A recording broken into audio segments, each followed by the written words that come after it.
Muchos conocen esta porción de la Escritura, Lucas 15:11.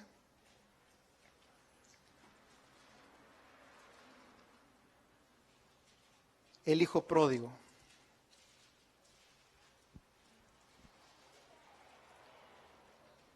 Cuando lo tenga me dice un fuerte amén. 15:11. Yo leo los impares, usted me ayuda con los pares. Dice el Señor en Lucas capítulo 15, versículo 11. También dijo Jesús, había un hombre que tenía 2 hijos.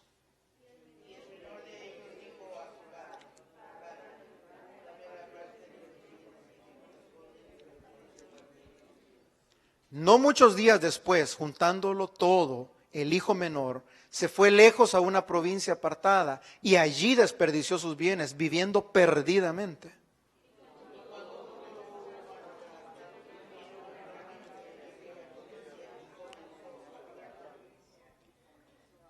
Y fue y se arrimó a uno de los ciudadanos de aquella ciudad, el cual le envió a su hacienda para que apacentara cerdos.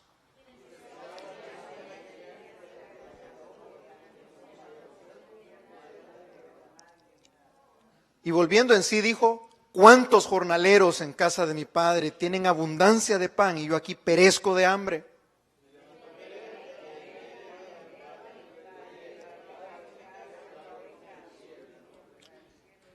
Ya no soy digno de ser llamado tu hijo, hazme como a uno de tus jornaleros.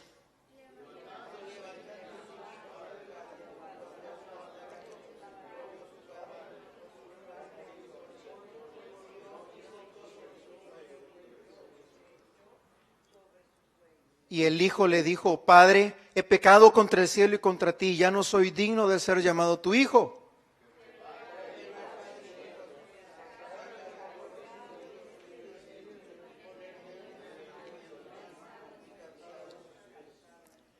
Traed el becerro gordo y matadlo, comamos y hagamos fiesta. Muerto era y ha revivido, se ha perdido y es hallado. Y comenzaron a regocijarse. El 25 dice, y su hijo mayor estaba en el campo cuando vino y llegó cerca de la casa y oyó la música y las danzas.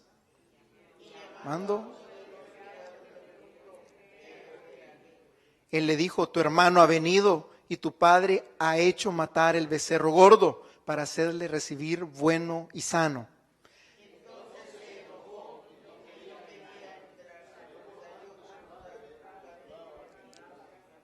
Mas él respondiendo dijo al padre, he aquí tantos años te he servido, no habiéndote desobedecido jamás y nunca me has dado ni un cabrito para gozarme con mis amigos.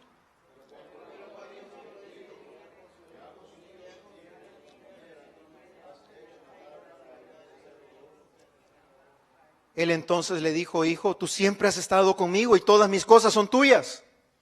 Mas era necesario hacer fiesta y regocijarnos, porque este tu hermano era muerto y ha revivido, había perdido y es hallado. Oremos. Bendito Señor y Padre nuestro, en esta hora venimos delante de tu presencia, llamándote Padre por los méritos de Cristo, Señor, e identificándonos en cualquiera de las 2 posiciones de los hijos aquí relatados. Señor, en esta hora pedimos que nos hables al corazón, que nos muestres tu gracia, que nos muestres, Señor, y abras nuestro entendimiento para poder atesorar las riquezas y lo maravilloso que es tu gracia, que ha sido y que seguirá siendo con tu pueblo. Señor, bendecimos tu nombre, bendecimos tu presencia y te pedimos, Señor, quédate con nosotros, instruyéndonos y hablándonos en el nombre de Jesús, a través de tu Espíritu Santo. Amén y amén. Puede tomar asiento. Algunos se preguntarán y me dirán, pastor, ¿acaso no íbamos en una serie hablando acerca de las 5 solas que ahora nos tocaba la sola gracia? La respuesta es sí. Pero no hay un pasaje más precioso para hablar de la gracia de Dios que el pasaje del hijo pródigo. Si lo vamos a hablar, no lo hablemos intelectualmente, no lo hablemos teóricamente, no lo hablemos teológicamente, hablemos lo que la gracia hace en la vida de aquel que se ha perdido. Hablemos lo que la gracia hace en la vida de aquel que es hallado. Hablemos lo que la gracia hace en aquel que abre su corazón, en aquel que es llamado por Cristo. Hablemos de lo que la gracia hace. La gracia transforma, la gracia cambia, la gracia te sustenta y lo vamos a ver poco a poco. Fíjate cómo la Escritura nos habla de un padre que tiene gracia, abundancia de gracia para con sus hijos. Dice, comienza la Escritura y dice Lucas capítulo 15, versículo 11. Un hombre tenía 2 hijos. Y aquí te identificas como hijo de Dios. Puede ser aquel que es religioso, aquel que se ha guardado, aquel que siempre ha estado en la casa del Padre, aquel que dice yo no tengo mayor pecado, yo soy buena persona, yo no tomo, no fumo, no adultero. Puedes identificarte como el que trabaja, como el que ha estado en la obra, el que creció en una iglesia cristiana, el que dice yo no tengo mayor cosa de que arrepentirme. O puedes identificarte como muchos de nosotros nos identificamos en algún momento con el famoso hijo pródigo. Pastor, ¿quién era el hijo pródigo? El hijo pródigo era el más pequeño de los 2. Era el insensato, era el necio, era el que actuaba arrebatadamente, el que actuaba por impulso, el que se dejó llevar, el que quiso vivir su vida, el que dijo, papá, no te metas. Muchos de nosotros hicimos eso no solo para con Dios, sino para con nuestros propios padres. Cumpliendo la mayoría de edad o cumpliendo determinada edad, dijimos, ¿sabes qué? Me voy de la casa, ya no quiero nada más contigo. ¿Sabes qué? Gracias por todo, si es que le dijiste gracias y nos vemos. Muchos de nosotros estando en casa deshonramos al Padre, deshonramos a nuestros padres y empezamos a cometer actos dentro de nuestras casas que eran reprobables delante de nuestros padres. Cuando llegó el momento en el cual nos fuimos confrontados y nos dijeron, ¿sabes qué? ¿Quieres vivir en casa? Tienes que someterte a las reglas de casa. Muchos tomamos la decisión de irnos. Yo me pregunté por mucho tiempo por qué el hijo pródigo se fue. Sí, aparentemente cuando estaba en los momentos difíciles, dijo, yo voy a regresar a la casa de mi padre, significa que en la casa del padre estaba bien. Dice, ahí en la casa de mi padre hay abundancia, ahí en la casa de mi padre nada me faltaba. Entonces, ¿por qué te fuiste? Ahora que ya pude pasar determinada etapa de mi vida, por la cual todos pasamos, puedo entender por qué el hijo pródigo se fue. Porque entendemos que si el padre era Dios, entendemos que si el padre es una tipología del Padre que está en los cielos, Él no va a permitir que sus hijos vivan como le da la gana. Dios al que toma por hijo, a ese azota, y al que ama, a ese reprende. Dios pondrá siempre pequeñas normas o pequeñas reglas que no vas a tener que cruzar mientras estés en su casa. Pero muchos de nosotros en nuestra rebeldía, en la dureza de nuestro corazón, quisimos vivir la vida como nos daba la gana y simplemente dijimos, ¿sabes qué? Me aparto. Por eso podemos hablar de un montón de cristianos caídos. Por eso podemos hablar de un montón de cristianos que ahora estuvieron en un momento en la casa del Padre, mas ahora están en el mundo. ¿Por qué? Porque no quisieron someterse a las instrucciones en la casa del Padre. De una u otra forma te vas a identificar con cualquiera de ellos dos. Con el que permaneció sirviendo, con el que permaneció diciéndole, Padre, te he servido desde la mañana hasta la tarde, he trabajado duramente en tu obra, he metido las manos al fuego, he puesto las manos en el arado, Padre, mírame, aquí estoy. O puede ser como aquel que dijo, esto es demasiado aburrido, esto me cansa. Yo quiero vivir mi vida, yo quiero probar. Como jóvenes, la mayor parte de nosotros probamos y quisimos probar lo que la vida tenía que ofrecernos, lo que el mundo nos ofreció. La mayor parte de jóvenes pasamos en algún momento por Egipto. El detalle está que la mayor parte de hijos de Dios, al haber partido a Egipto, siempre regresamos a la tierra prometida, pero apaleados como el hijo pródigo. ¿Sabes qué hace la gracia? La gracia hace que cuando uno de los 2 hijos quiere irse de casa, la gracia no lo deshereda. La gracia no lo margina, la gracia no lo aparta, la gracia no tapa o no tacha su nombre del libro de la vida en el cual es contado como hijo de Dios. Porque la Escritura comienza y dice, había un hombre que tenía 2 hijos, nunca dejó de ser hijo por haberse apartado. La gracia comienza con el hecho de que sabía que va a haber un rebelde. Sabía que iba a haber uno de duro corazón, sabía que iba a haber uno que se iba a apartar, pero la gracia es tan perfecta, tan maravillosa, que la primera provisión que tiene es que no te desampara aunque te hayas apartado. Dios da gracia al pecador incluso. El menor de ellos le dijo a su padre, Padre, dame la parte de los bienes que me corresponde. Y dice que el padre se lo repartió. 2 cosas quiero mencionarte aquí. La primera de ellas es cuando un padre le da herencia a sus hijos, cuando está vivo o cuando está muerto. La herencia es para que se cobre después de que yo muera, ¿sí o no? Amén. ¿Sabes qué le está diciendo este muchachito a su padre de una forma irreverente? Padre, dame los bienes que me corresponden, pero dámelos ya. Le está diciendo de una forma indirecta, padre, ¿sabes qué? Por mí puedes morirte. Eso es lo que le está diciendo. Estoy hastiado de tanta iglesia. Estoy aburrido de todo lo que mis padres me dicen. Estoy cansado de vivir bajo esos límites. ¿Quién dice que es malo bailar? ¿Quién dice que es malo tomar? ¿Quién dice que es malo ir a las fiestas? ¿Quién dice? ¿Quién me va a poner estorbo? El hijo pródigo. El primero de los dos. El que dijo, no, si esos son mis amigos. No, ya no quiero nada más de iglesia. Los pastores todos son unos mentirosos, unos farsantes. Todos los hermanos son unos grandes hipócritas. Me voy de la casa del Padre. Recuerda que la primera provisión que tiene la gracia es que sigues siendo hijo a pesar de que te fuiste. El hijo menor viene y de una forma le da una de los peores insultos o deshonras a su padre en los tiempos. Y quiero que lo entendamos. Para entender la Biblia, no tenemos que traer la Biblia al tiempo actual. Tenemos que nosotros, una mente del siglo XXI, regresar a los tiempos bíblicos. Te lo digo de esta forma. Hace 20 años atrás o 30 años atrás, algunos se recordarán y entenderán el idioma que le voy a hablar. Hágale así a uno de sus padres. ¿Qué venía después? Amén.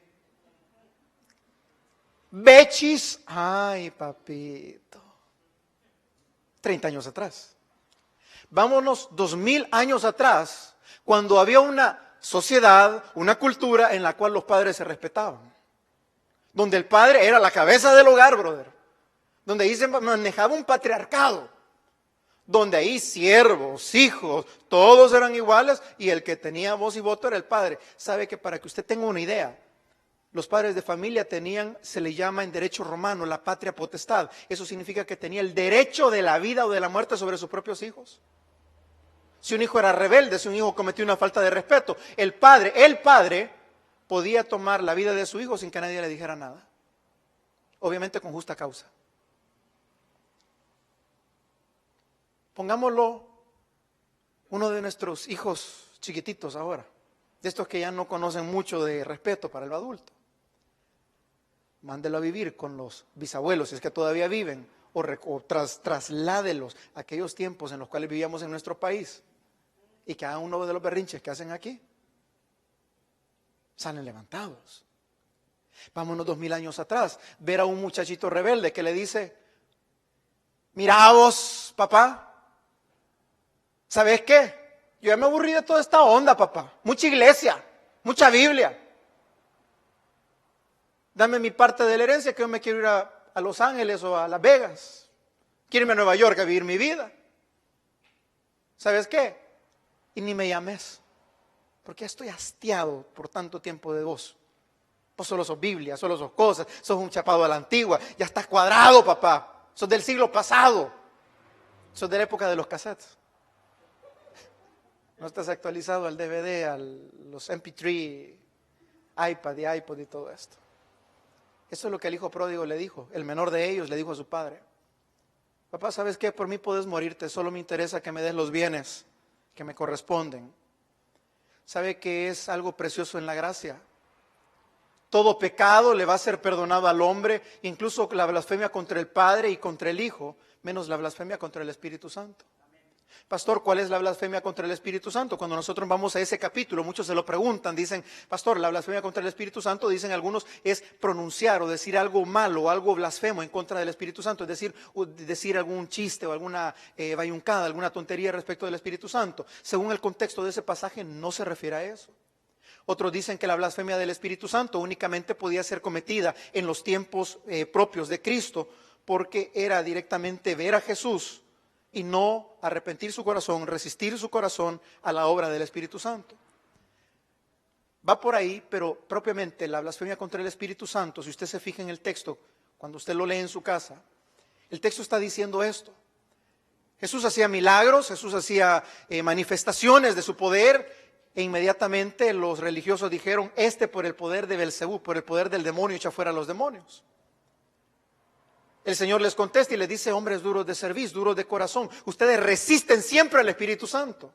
Inmediatamente dice, todo pecado, toda blasfemia es perdonada contra el Padre y contra el Hijo, menos la blasfemia contra el Espíritu Santo. Blasfemar contra el Espíritu Santo es desatenderse de que es el Espíritu Santo el que está obrando detrás del llamado de Cristo, y endurecer tu corazón a tal manera que te endureces en contra del llamado del Espíritu Santo y en contra de la persona de Cristo. Esa es la blasfemia más grande de todas, porque estás tomando por inmunda la sangre del Cordero, porque estás tomando pero el peor sordo y el peor tonto sobre la faz de la tierra a no escuchar la voz de amor de Dios para con tu vida. Viendo milagros, viendo maravillas, viendo prodigios, viendo su amor manifestada, su gracia, y tú le redices y le dices, no, yo no creo, yo no creo, yo no creo, yo no creo. Estás blasfemando en contra del llamado y del poder del Espíritu Santo tocando tu corazón. En términos sencillos, esa es la blasfemia contra el Espíritu Santo. Te lo menciono por esto, porque el menor blasfemó contra su padre.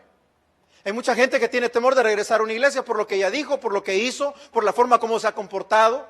He escuchado de personas, y tú también lo habrás escuchado. Ay, no, hermano, el día que yo entre por una iglesia se quema. De hecho, tengo un compañero que me dijo una vez eso: pastor, es que yo no lo digo por decirlo. El día que yo entré en una iglesia, a la semana se quemó. Hermano, no importa lo que hayas dicho, lo que hayas hecho, la gracia es suficiente para sus hijos. Dice que el Padre en su misericordia le repartió los bienes. Acción número 1 que pudo haber tomado el Padre: si está en vida, Él es el dueñño de las cosas. ¿Sabe usted que existe la forma de desheredar a un hijo? Usted no tiene la obligación de darle bienes a sus hijos. Usted tiene el derecho de darle bienes a sus hijos. No me le vaya a dejar deudas, eso sí, por favor. Y el padre, pudiendo haber desheredado al muchacho inmediatamente por la falta de respeto, ¿sabes qué hizo? No lo desheredó. Le dio la parte de los bienes que le correspondía. ¿Sabes qué hace la gracia? La gracia, no importa que hayas blasfemado, el Señor hace salir su sol sobre buenos y malos. El Señor nos sustenta a buenos y malos, al pródigo como al que estuvo en casa. Su gracia es suficiente para con el pecador como para el religioso, para con el que le ha conocido verdaderamente como para el que no. Actitud número 2 que pudo haber tomado el padre, te lo expliqué según el derecho de aquel tiempo. El padre pudo haber tomado la vida de su propio hijo, pero no lo hizo. Es más, el Padre que está en los cielos, a cambio de ese hijo desordenado, contumaz, rebelde, difícil, de duro corazón, que le dijo: Padre, no quiero nada contigo, ¿sabes qué hizo el Padre? Dio la vida de su otro hijo, del amado, del unigénito, para que ahora pudiéramos acercarnos a través de la gracia y de la fe que es en Cristo Jesús confiadamente otra vez al Padre. Eso es de la gracia. Cuando hablamos que la Escritura nos dice en la gracia de Dios, descansemos en la gracia de Dios, tenemos que entender lo grande, lo maravilloso y lo perfecta que es la gracia de Dios. No borra tu nombre, no te deshereda, no toma tu vida, sino que lejos de tomar tu vida, te da vida en Cristo. Dice la Escritura en el versículo 13, no muchos días después, este jovencito, el menor de ellos, juntándolo todo, se fue lejos a una provincia apartada. Te lo quiero poner y vamos a estudiarla poquito a poquito. Este hombre era un hombre que tenía propiedades. Dice el joven cuando vuelve en sí, lo leímos hace un momento: en casa de mis padres hay muchos jornaleros. Significa que tenía tierras. El padre era rico porque tenía tierras. Cuando le reparte a sus hijos, le reparte tierras. Pero juntándolo todo en dinero, en cash, porque no se podía llevar la tierra, dice no muchos días después. ¿Qué pasa cuando tú quieres vender un terrenito o tu casita, pero lo necesitas para la semana siguiente? Lo tienes que rematar, lo tienes que vender a mitad de precio, tienes que aceptar lo que te den. ¿Sabes qué es lo que hizo el hijo pródigo? Tomando las riquezas del padre, lo que había costado toda una vida de trabajo, lo que había sido de gran valor, toda una vida de esfuerzo por parte del padre. ¿Sabes? Cuando el hijo se lo dan, ¿sabes qué hizo? Lo malgastó y dijo: bueno, esto vale 1,000,000, pero dame $500,000 ahorita y hagamos negocio, dame 100,000 pues, porque lo que no nos cuesta. Amén. Y muchos hemos caído en ese error. Como la salvación no nos costó, porque es un regalo de Cristo, un regalo de Dios, hagamos fiesta. Tened cuidado. Tened cuidado, porque el menor de ellos quiso hacer eso. y no le fue bien. Tened cuidado porque el menor de ellos, juntándolo todo rapidito, porque necesitaba el cash, porque le urgía irse de la casa, le urgía vivir su vida como le daba la gana. Le urgía ir a conocer Las Vegas, Saint City. No es por ti, Carlitos. La Gran Manzana. Living la vida loca, igual que Ricky, a ver si no termina loca también. No muchos días después, el hijo menor juntándolo todo, rematando todo, teniendo en menos el esfuerzo del padre, teniendo en menos el esfuerzo de sus padres terrenales, que se esforzaron, que trataron de dar un buen ejemplo, juntándolo todo, el hijo menor se fue lejos a una provincia muy apartada. ¿Sabes por qué se fue lejos? Porque no quería tener ninguna comunicación con el padre, no más. Recuerda que no habían teléfonos, no habían correos electrónicos, no habían forma de cómo comunicarse. Mientras más lejos, mejor. Pastor, yo así estoy bien, lejos de la iglesia. Yo aquí adoro al Señor a mi forma, yo aquí leo mi Biblia. Pastor, que nadie se meta, Dios conoce mi corazón. Sí, porque conoce tu corazón, es que todavía te está dando una segunda llamada, te está dando oportunidad, porque la gracia no se agota fácilmente. No muchos días después, el hijo menor se fue a una provincia muy apartada, pero lo importante es que recuerdes esto: no importa qué tan lejos vayas, su gracia y su amor llegan siempre.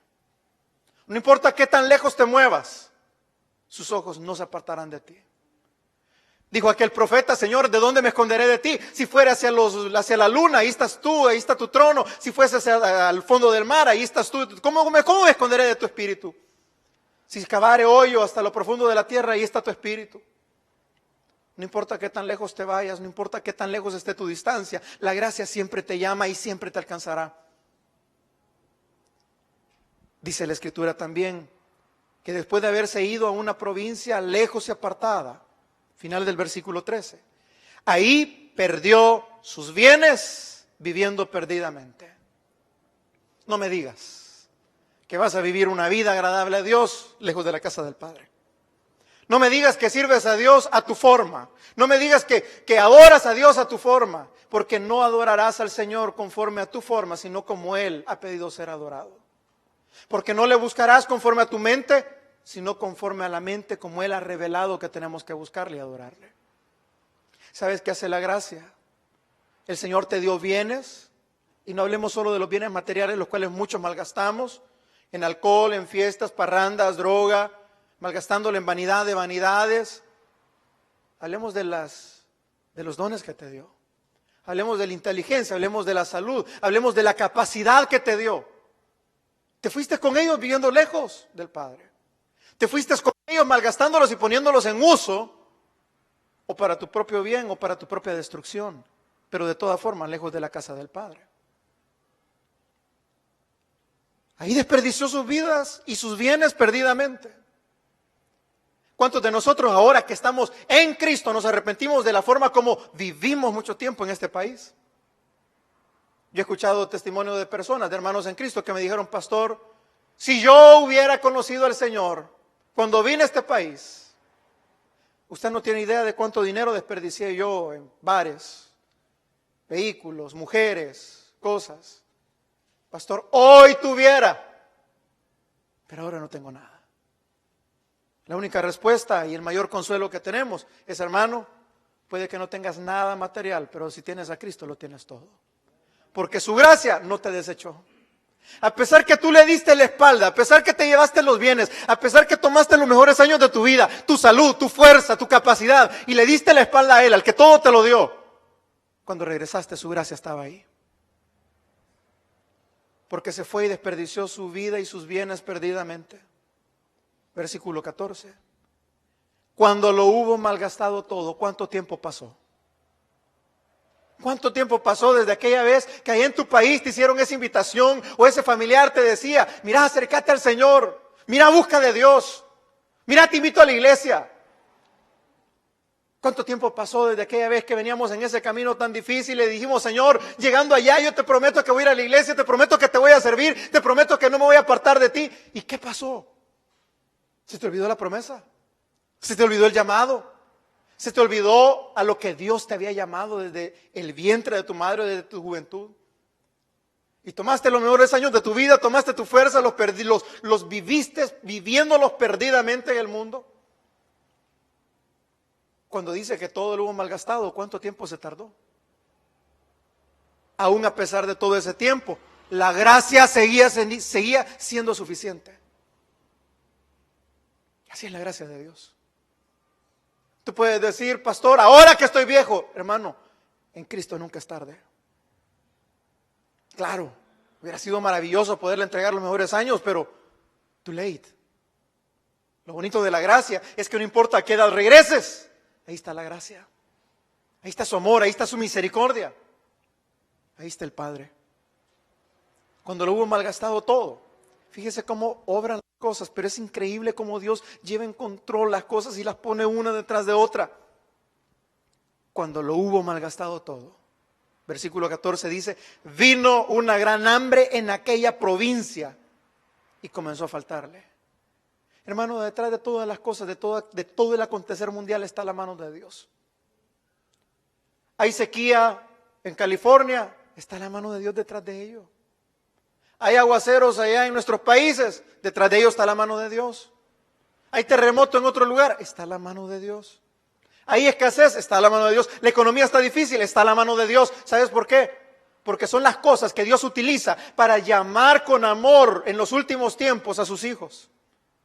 Despiértate tú que duermes y levántate de entre los muertos y te alumbrará Cristo. ¿Sabes que estas son el llamado final? Lo que en la Escritura se conoce como el principio de dolores. Mateo capítulo 24 del versículo 1 al 5. Cuando la Escritura habla que en los postreros tiempos van a haber terremotos, hambres, pestes en diferentes lugares. Oiréis de guerra, rumores de guerra, pero no os preocupéis porque esto es principio de dolores. ¿Sabes que el principio de dolores, dice la Escritura, es necesario que todo esto acontezca, pero no es el fin? ¿Sabes por qué es necesario que esto acontezca? Porque es el último llamado de Dios para su pueblo. Para que comenzando a faltarnos como el hijo pródigo, entonces empecemos a buscar del Padre nuevamente. En abundancia la iglesia se ha olvidado de Él. En abundancia nos hicimos ricos, estuvimos llenos, estuvimos saciados y caímos en lo que decía el salmista: Señor, no me des riqueza ni pobreza, manténme del pan necesario, porque no sea que siendo pobre llegue y hurte y blasfeme a tu nombre, o no sea que siendo rico, estando saciado y no teniendo necesidad de nada, diga: ¿quién es Jehová? Y me olvide de ti. ¿Qué es lo que le pasó a la iglesia del siglo XXI? El Señor empezó a bendecir la obediencia de la iglesia, la obediencia de su pueblo, cómo su pueblo le buscaba, cómo su pueblo le adoraba, y empezó a bendecir a manos llenas este país. Empezamos a venir, empezamos a ser prosperados, empezamos a ser sustentados por la mano de Dios y su misericordia, pero de repente se nos fue olvidando de dónde venimos, quién nos sacó y quién nos ha dado todo lo que tenemos. Y cuando su pueblo se aparta, cuando la iglesia se enfría, cuando su pueblo es saciado, la última iglesia, la iglesia de la Odisea, dice: tú eres rica, te has enriquecido, dices: de nada tengo necesidad, mas tú delante de mí, dice el Señor, eres pobre, desventurado y necesitado. Vuélvete a mí. ¿Sabes que ese es el llamado a la iglesia que ha sido prosperada, o bendecida, o sustentada en estos tiempos? Puede que sea rica materialmente, pero necesitamos hoy más que nunca del Señor. Y es por eso que el Señor está cercando a su iglesia, cercando a su pueblo y cercando al mundo entero, para que el mundo entero vuelva a depender completamente de Él, como en el caso del hijo pródigo. Los hijos que nos retiramos, recuerda, cuando te empieza a faltar, no digas: mi mala suerte, mi mala cabeza. Es la mano de Dios llamando a sus hijos una vez más a la casa del Padre. Porque cuando hubo una gran hambre, fue Dios quien la orquestó. Te lo voy a poner de esta forma. ¿Por qué el hambre no llegó cuando el hijo pródigo tenía más dinero? Porque no le hubiera afectado. El que tiene dinero, aunque haya hambre, siempre come. Pero inmediatamente el hambre comienza a surgir cuando el dinero comienza a escasear. Dios va poniendo las piezas en orden. ¿Para qué, pastor? Para llamar a su pueblo, para traer a sus hijos, para humillar a su pueblo. Porque si se humillare mi pueblo, sobre el cual mi nombre es invocado, y oraren y se arrepintieren de sus malos caminos, entonces, dice el Señor, yo oiré desde los cielos, sanaré su tierra, perdonaré sus pecados, me volveré a ellos. Cuando llegó el hambre, en aquella provincia específicamente, comenzó a faltarle al muchacho. Y el muchacho quizás empezó a recordar, pero en la misma dureza todavía: yo puedo. Ya voy a ver, decimos en buen salvadoreño, yo me rebusco. Y dice: voy a rebuscarme. Voy a ver, y aquí busco una cosa, aunque sea así, no, ahí con el recicle como que soy chinito allá afuera, pero algo voy a hacer. La dureza del corazón. Sabiendo que es el Padre que te está llamando, sabiendo que es Dios quien está tocando a tu puerta, sabiendo que es Él el que tiene un trato contigo, el que te está llamando con cuerdas de amor. Versículo 15. Y el muchacho en última instancia fue y se arrimó a uno de los ciudadanos de aquella ciudad, el cual le envió a su hacienda para que apacentara cerdos. Costumbre judía. Para los judíos, cuidar cerdos, tocar cerdos o tener algo que ver con cerdos era lo más horroroso que podía pasar en sus vidas. Porque para ellos el cerdo era el animal más inmundo y más sucio de todos. ¿Qué pasó después de haber sido un junior? Después de haberlo tenido todo. Ahora, a lo que hemos llegado. No a donde hemos llegado. Hasta donde Dios nos ha permitido tocar fondo para levantarnos, para que entendamos. ¿Sabes qué hace la gracia? La gracia aún en ese momento peor de toda tu vida, en ese momento de peor vergüenza de tu vida, en ese momento en el que llegaste a creer no valgo nada, ahí estaba la gracia de Dios. Nunca se apartó. La gracia no borró el nombre. La gracia no le quitó la herencia. La gracia viene y le reparte todavía los bienes, pudiendo quitarle la vida, le deja los bienes. Y sigue siendo suficiente, sigue permaneciendo. Aunque te fuiste lejos, malgastaste toda tu vida, tu fuerza, tus dones, la gracia sigue estando ahí. Cuando comenzó a faltarte, la gracia sigue estando ahí. Cuando llegaste al momento más bajo de toda tu vida, donde te sentiste que estabas viviendo literalmente como cerdo o con los cerdos, la gracia seguía estando ahí. Versículo 16. Y este muchachito deseaba llenar su vientre con las algarrobas, con la comida de los cerdos, pero nadie le daba. ¿Dónde están los amigos? ¿Dónde están los compadres? ¿Dónde están los amigos del mundo? ¿Dónde estaban aquellos que te dijeron cualquier cosa? Llámeme. Lo que no dijeron fue, pero no te voy a contestar. ¿A cuántos de nosotros nos ha pasado lo mismo?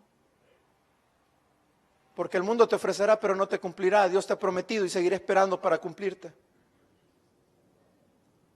Versículo 17. Y volviendo en sí, dijo el muchacho: ¿cuántos jornaleros hay en la casa de mi padre?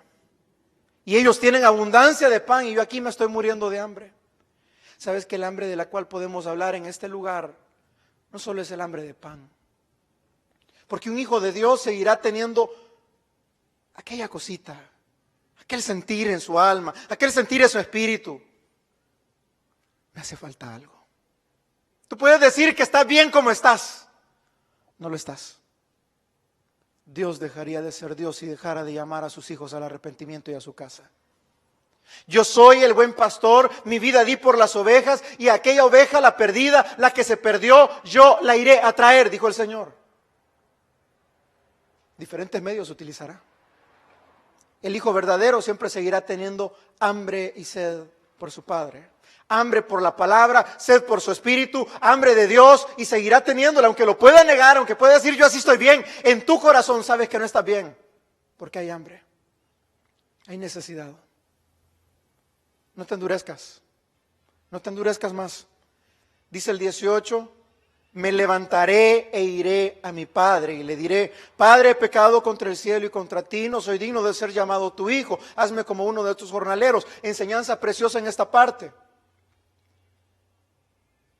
El hijo entró en razón de entender que él ya no merecía nada del padre. Ya me dio todo lo que tenía que darme, me dio juventud, me dio fortaleza, me dio una oportunidad en ese trabajo, me dio una oportunidad aquí, me permitió realizar esto, me permitió llegar allá, puso gracia delante de mí y delante de mis empleadores, me dio esto, me dio lo otro, y ahora que estoy terminadito, ahorita que estoy acabado, ya no soy digno de pedirle nada. ¿Sabes qué hace la gracia? Es exactamente eso. Cuando no eres digno, la gracia siempre es suficiente. La gracia sigue abundando, porque Él dijo: ya no soy ni siquiera digno de ser llamado su hijo. Y cuando vemos en esa partecita, cuando el padre llega, y usted si se le pone atención, el hijo dice: yo le voy a decir a mi padre lo siguiente: Padre, he pecado contra el cielo y contra ti, ya no soy digno de ser llamado tu hijo, hazme como uno de tus jornaleros. Pero si usted se va al versículo 21, salte rapidito. El hijo le dijo al padre: Padre, he pecado contra el cielo y contra ti, y ya no soy digno de ser llamado tu hijo. ¿Qué faltaba? La parte donde dice: hazme como a uno de tus jornaleros. ¿Sabe qué hizo la gracia? No permitió que nos sintiéramos ni siquiera indignos de ser llamados sus hijos. ¿Por qué? Porque antes de que el hijo le dijera: Padre, hazme como uno de tus jornaleros, el padre le cayó la boca, lo abrazó, lo besó y le dijo: Hijo, muerto eras, mas hoy has vuelto a vivir. ¿Sabes qué hace la gracia? No te margina. Sigue preservando tu lugar en la mesa de la casa del Padre. Tú te puedes sentir indigno de regresar y puedes decirle: Señor, yo soy el más bajo de todos, soy miserable de mí, soy una llaga podrida. Pero desde el momento que te pones a cuentas con Dios, el que está en Cristo, nueva criatura es. Las cosas viejas pasaron, aquí todas son hechas nuevas. ¿Sabes por qué el Padre le pone vestido nuevo? Quita todos esos andrajos viejos, esa ropa sucia con el olor a cerdo. ¿Sabes por qué le quita todas esas vestimentas podridas? Porque el que está en Cristo, el que regresa a la casa del Padre, el que se humilla, es nueva criatura y las cosas viejas pasaron. Y aquí son hechas nuevas. Hijo, no vas a volver a tener un vestigio de lo que fuiste. Hijo, las cosas viejas pasaron. Hijo, mirando hacia el frente, poniendo mi mente, poniendo mi vista en aquel que es el autor y consumador de la fe, no viendo lo que quedó atrás, sino poniendo mi mente y mis ojos en el galardón perfecto que es Cristo, prosigo a la meta. Hermano, ¿qué hace la gracia? La gracia es suficiente para nuestros errores, la gracia es suficiente para nuestros pecados, la gracia te sostiene como hijo, la gracia te sostiene y borra todos tus pecados, todas tus rebeliones. Eso es para solo comparar con el pecador, para que usted tenga una idea. Viene el religioso más adelante y le dice: Padre, ¿cómo es posible que ahora recibas con gracia, recibas con misericordia a este vago que ha perdido todo en mujeres, en prostitutas, en borracheras con sus amigos? ¿Cómo es posible que lo recibas ahora como que es hijo tuyo? A este deberías de hacerlo como jornalero, a este pongámosle la última silla, a este no le demos privilegio. ¿Sabes que en Mateo capítulo 20, versículo 1 se nos amplía un poco el panorama acerca de lo que el hijo mayor le dice al padre sobre el menor?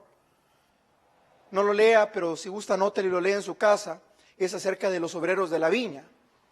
Dice la Escritura que el reino de los cielos es semejante a un padre de familia que salió por la mañana a contratar obreros a su viña. Y habiendo convenido con los obreros en un denario al día, el trabajo, el salario de un día, los envió a su viña. Y después, acerca de la hora tercera del día, volvió a ir a la plaza, vio a unos desocupados, le dijo: vayan a mi viña. Después otra vez a la hora sexta va otra vez el padre de familia, encuentra otros desocupados y le dicen: vayan a la viña. Llegando a la hora novena le dice a otros desocupados: vayan a mi viña. A la hora de pagarles a todos los que estuvieron trabajando desde la mañana, pensaron que se les iba a pagar más que a los que habían llegado a la última hora. Mas el padre de familia le pagó a todos el mismo salario. Al que había trabajado 12 horas, como el que había trabajado 9 horas, como el que había trabajado 6 horas, como el que había trabajado apenas un par de horas. Y los que habían trabajado todo el día le dijeron: ¿cómo es posible que hagas esta injusticia? Que a ellos que han venido por último, un sinónimo del hijo pródigo que vino a la última hora, que vino todo perdido, que malgastó tus bienes, que blasfemó contra ti, que se fue lejos, que te dio la espalda. ¿Cómo es posible que lo trates como hijo? ¿Cómo es posible que lo trates con la misma gracia? ¿Cómo es posible que vaya a estar sentado junto a nosotros en el trono de los cielos? ¿Cómo es posible? ¿Sabes qué dijo? El Señor, poniendo esa parábola, dijo: ¿acaso no conviene contigo con un denario? ¿En qué te molesta, en qué te afecta a ti que le dé el mismo pago a todos los que trabajaron en mi viña? Al hijo pródigo, el Señor lo recibió como al obrero que había llegado en la última hora. Sinónimo de aquellos que llegamos en los últimos momentos de nuestra vida también al Señor. Cansados, agotados, quizás ya sin mucho potencial para rendir. Pero el galardón sigue siendo el mismo, siempre y cuando estés en Cristo.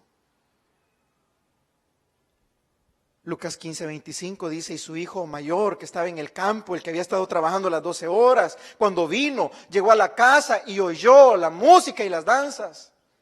Y llamando a uno de los criados le preguntó qué era aquello. Él le dijo: tu hermano ha venido y tu padre ha hecho matar el becerro gordo por haberle recibido bueno y sano. Mire la actitud del religioso, igualito a los obreros de la viña que trabajaron desde las 12, desde del primer llamado. Entonces se enojó y no quería entrar, porque pensó que la gracia era producto de su trabajo del día. Yo trabajé 12 horas, yo merezco la gracia.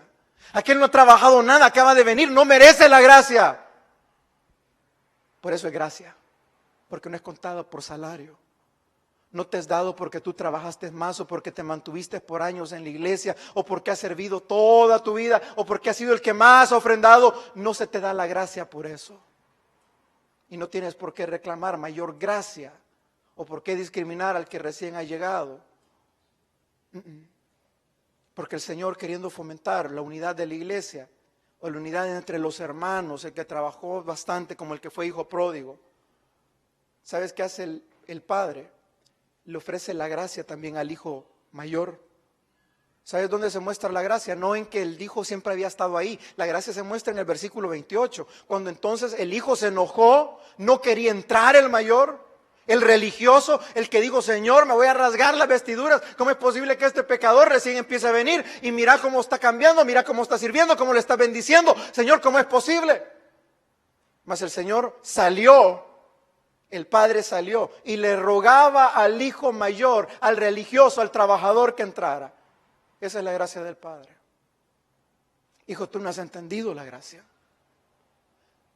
¿Sabes que tenemos un problema grandísimo en la parábola del hijo pródigo? Que al final de la lectura tú no sabes si el hijo mayor entró o no entró. No se lee.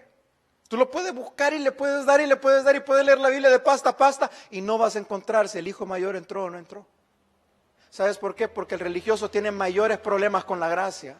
Porque el religioso quiere ganarse la gracia, el amor de Dios, la aprobación de Dios por causa de sus obras, de lo que da, de lo que hace, de lo que deja de hacer, pensando que es mayor que los otros. Pero la gracia del Padre se manifiesta con los religiosos, rogándoles que entren también por la puerta estrecha que es Cristo. Que entiendan que no es por obras para que nadie se gloríe, sino que es por su gracia, por su amor, porque todos éramos pecadores, porque todos estábamos aislados, todos estábamos separados de la gloria de Dios, mas Él envió a su Hijo para que muriese por nosotros, para acercarnos tanto al hijo pródigo como al hijo que estaba cerca del Padre, pero que nunca había disfrutado del Padre. El reclamo del hijo fue: Señor o Padre, versículo 29, he aquí tantos años he estado en la iglesia, he estado sirviendo, he estado trabajando en acomodación, he estado ofrendando y habiéndote obedecido siempre, nunca te he desobedecido, jamás te he desobedecido, nunca me has dado un cabrito para gozarme con mis amigos. Él tenía, y perdóneme, tenía un jefe, no un padre. Veía a su padre como el jefe, veía al padre como aquel para quien hay que trabajar, veía al padre como aquel quien le debo obediencia, veía al padre como aquel quien me da un salario. Pero es tiempo que la iglesia, los que estamos adentro, empecemos a ver al Padre, no como el jefe, sino como lo que verdaderamente es un Padre que está llamando a los suyos a la gracia, a entrar por su amor, por su misericordia. A entender que todo lo que hemos recibido no es galardón, no es un pago por lo que hemos hecho, sino es por la gracia sobre gracia que Él derrama sobre nosotros. Versículo 29, le dijo: nunca me has dado un cabrito para gozarme con mis amigos. 30 dice: pero cuando vino tu hijo, que ha consumido sus bienes con rameras, has hecho matar al becerro gordo. Viene la respuesta del Padre para mostrar y dejar clara la gracia. Él entonces le dijo: hijo, tú siempre estás conmigo y todas mis cosas son tuyas, mas era necesario hacer fiesta y regocijarnos, porque tu hermano que había estado perdido, que había muerto, hoy ha resucitado, se había perdido y hoy por la gracia es hallado y vuelto a vivir. Iglesia, si vamos a hablar de la gracia, veamos lo que la gracia hace. La gracia salva. La gracia da un nuevo comenzar. La gracia perdona. La gracia te hace disfrutar a Dios como Padre, pudiéndote acercar confiadamente, sabiendo que hay un Padre que no te permitirá decir las últimas palabras. Solo la parte, Padre, pecado contra el cielo y contra ti. No soy digno de ser llamado tu hijo. Y ahí el Padre cerrará tus labios y te dirá, hijo, muerto eras, mas hoy has vuelto a vivir. Perdido eras, mas hoy la gracia, que es Cristo Jesús, como el buen pastor, te ha encontrado y te ha llevado de vuelta a la casa del Padre. Y recuerda, hay fiesta en los cielos cuando un pecador se arrepiente. Eso hace la gracia. Oremos. Gloria al Señor. Denle un aplauso al Señor. Bendito Padre y Dios nuestro. En esta hora, Señor, nos acercamos como cualquiera de los dos hijos, Señor. O el hijo que se perdió, el hijo que fue pródigo, el hijo que lo perdió todo, más el hijo que también regresó. O como el hijo que siempre estuvo cerca, pero nunca disfrutó de ti como Padre. Nunca conoció tu gracia, Señor, nunca conoció tu amor. Señor, en cualquiera de las dos posiciones en que cada uno de nosotros nos encontremos, en esa posición queremos acercarnos delante de ti en esta mañana. Pidiéndote, Padre, no soy digno de ser llamado tu hijo. Sabiendo y entendiendo, Señor, que tu palabra, que tu amor, que tus brazos nos abrazarán, nos estrecharán y nos dirán, hijo, yo sé que no eres digno, pero eso es la gracia. Que siendo inmerecedores nosotros de cualquier buena cosa de parte de Dios para con nosotros, Dios nos las da. No por obras que hayamos hecho, porque el que obra le es contado por salario, mas aquel que recibe inmerecidamente le es contado por gracia. En esta hora, Señor, no queremos ser como el hijo que estuvo ahí, tampoco en la casa, que pensaba que era merecedor de todo porque había trabajado, porque nunca había desobedecido, sino, Señor, entender el llamado de la gracia que le dice, hijo, es necesario hacer fiesta. Cuando aquel que había estado muerto revive, aquel que había estado perdido es encontrado. Hijo, no es tu obra, es mi amor, es porque yo soy tu Padre. Es porque yo dije, aquí yo no echo fuera al que viene a mí. Venid a mí el que esté cargado y trabajado y yo le haré descansar. En esta hora, Señor, quiero orar por cada uno de mis hermanos, por tu iglesia aquí presente, por los santos, Señor, aquí presentes, pidiéndote, Señor, que seas tú ministrando a cada uno de mis hermanos, Señor. Si hay alguien aquí que ha caminado lejos como el hijo pródigo, tal vez no llegando a esos extremos, pero se ha dicho, Padre, lejos de ti estoy pereciendo de hambre, tengo sed de ti, Señor. He llegado y ha comenzado a faltarme como el hijo pródigo. He visto mi necesidad, he visto mi enfriamiento. Te pido perdón por haberme apartado, por haber blasfemado. Te pido, Señor, que el hermano que clama de esta forma pueda encontrar en ti misericordia. Que pueda, Señor, vestirle con vestidos nuevos. Que pueda, Señor, ungirle con aceite. Que pueda, Señor, poner anillo de autoridad una vez más sobre sus manos. Que le despojes de lo que pasó, porque el que está en Cristo es nueva criatura. Señor, la gracia no nos deshereda, la gracia no nos margina, la gracia no nos desecha, la gracia siempre ha sido suficiente. En medio de nuestras necesidades, en medio de nuestro dolor, en medio de nuestro clamor, podemos decir, porque tu gracia ha sido suficiente, Señor. Pablo, en medio de una enfermedad, en medio de un acoso de Satanás, dijo, y oró varias veces, oró 3 veces para que el Señor